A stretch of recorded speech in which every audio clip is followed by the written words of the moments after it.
का ते काम हो भड़क देन का, लोगों का ते काम हो भड़क देन का। वो ब्योत भी तो होना चाहिए सही ढंग का। गोरी गोरी गुट में चिकर कंगना, वो कंगने में जड़ा मोती रहद रंग का।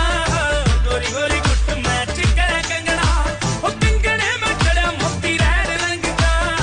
गोरी गोरी गुट में चिकर